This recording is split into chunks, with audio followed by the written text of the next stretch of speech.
Hey guys, my name is Katie. I'm the owner and artist behind Salvaged by K. Scott. I run my very own furniture painting and restyling business right here from my home.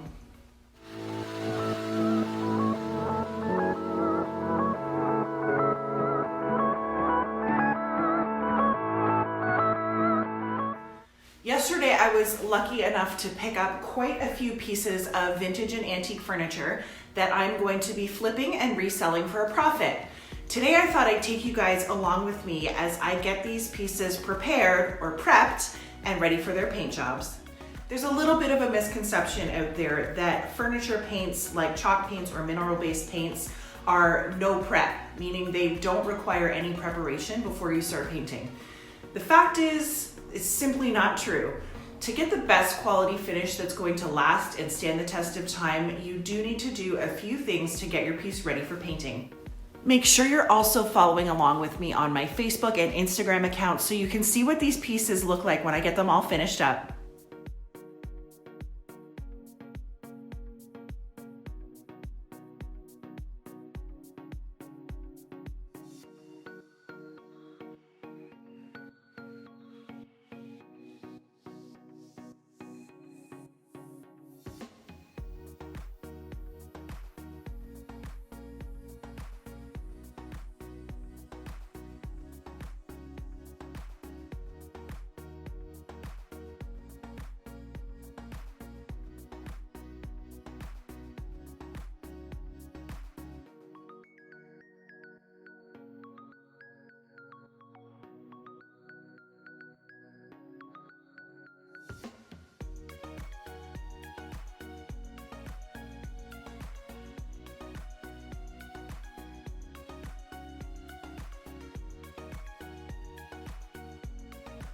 My first step when I'm getting ready to prep a piece is cleaning. I like to use TSP. It's a really good degreasing, deglossing cleaner that will take care of any greasy, oily, or sticky residue that's on my piece of furniture.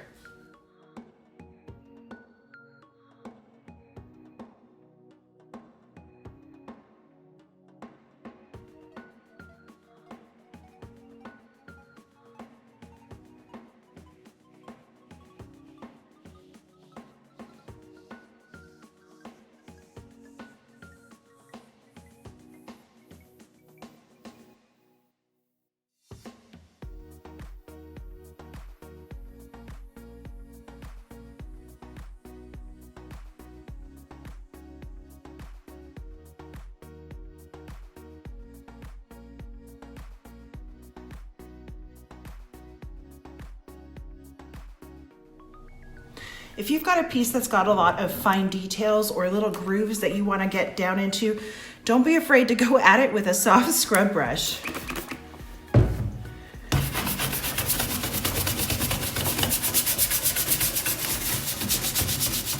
Now that I've got everything cleaned off with the TSP, I'm going to go back with a bucket of clear warm water and give everything a wipe down.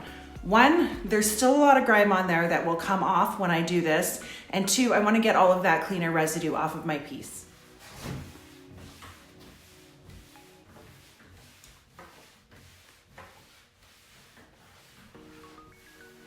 Now I'm going to start removing the hardware.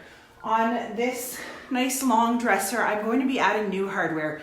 But I haven't quite decided about the hardware on the dresser and the vanity yet. When I take off my hardware, I like to put it all in a zip top bag. That way I can keep it all together in one spot. If I'm gonna be reusing it, I know that it's all safe and together. If I'm not gonna be reusing it, I can store it for use on another project.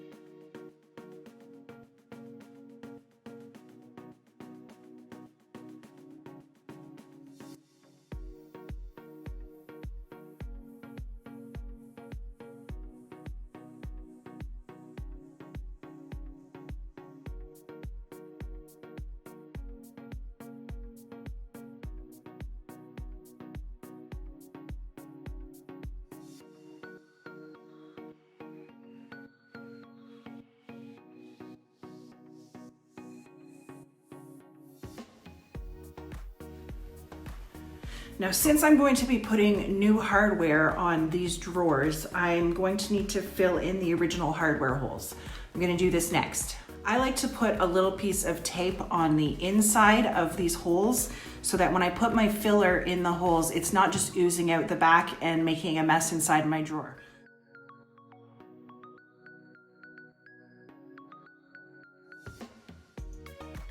I have all of the holes taped over on the inside and all 6 drawers that I'm going to be filling lined up here, assembly line fashion.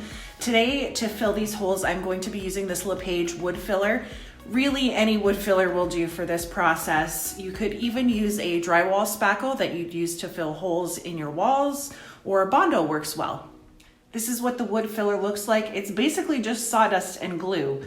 I'm going to actually use my fingers to smash this down into the holes, and then I'll use my trowel to go over the top and smooth it out.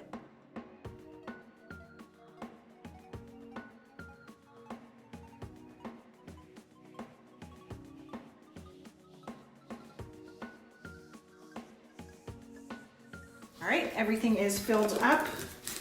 I am going to let this dry for a good few hours before I come back and sand everything completely smooth.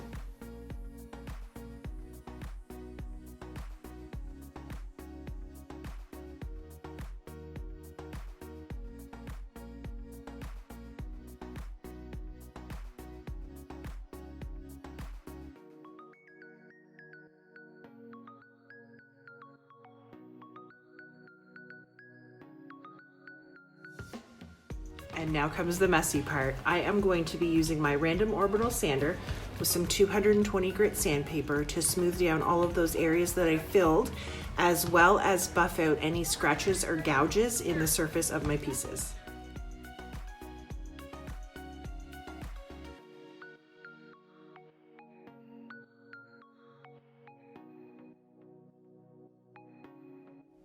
So now that I've got my pieces spick and span and sanded down, giving my chalk paint something to stick to, I'm ready to move on to any structural repairs that need to be made.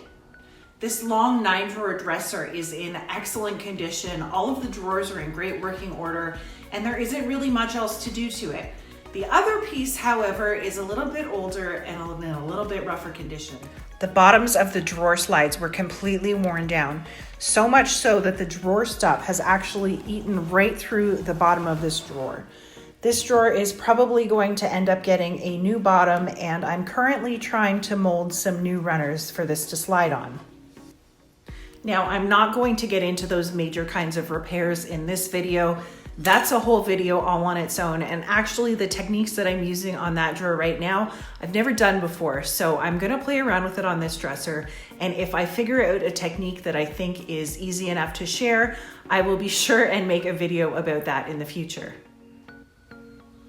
For the last 2 years running this furniture flipping business, I am not ashamed to admit that I have relied very heavily on my handsome, handy husband to make big structural repairs like that. Unfortunately, he's a pretty busy guy and doesn't always have time to help me, especially not in the time frame that I'm looking for. So I'm trying slowly but surely to learn how to deal with these problems on my own. While that other antique dresser is probably going to take me a few more days to work out the kinks and get it in good working condition and ready for paint, this guy's almost ready to go. The last step I'm going to do on this is just to add a little bit of clear coat to these holes that I filled in. The reason for that is if I were to apply my chalk paint right over this, you'd be able to see the difference between the porous wood filler and the slick surface on the dresser. The difference between those two finishes is really going to highlight the fact that there are imperfections on the front of this drawer.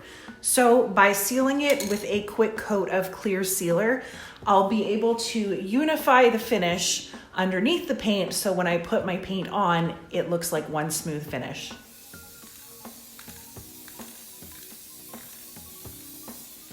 A few more key points before I send you on your merry painting way. You always want to make sure that you remove any sanding dust from your surface before you start adding paint. You can do that with a tack cloth, a sticky cheesecloth-like thing that you get from the hardware store, or you can just use a damp rag and go over it again with a towel. Also, because I'm intending on reselling this piece, I'm going to wipe out all of the drawers with some bleach cleaner to make sure that everything is nice and sanitary. And while I have all of the drawers out of the box, I'll go in there with my vacuum and make sure I've got all the dust bunnies out from behind. And there you have it.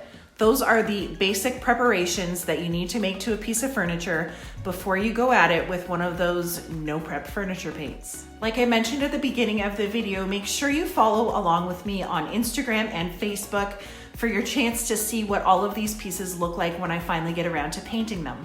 Also, please make sure that you're subscribed to this channel so that I can share all of the fun furniture fixing facts that I find with you. Thank you so much for following along with me again today, and I will catch you guys next time.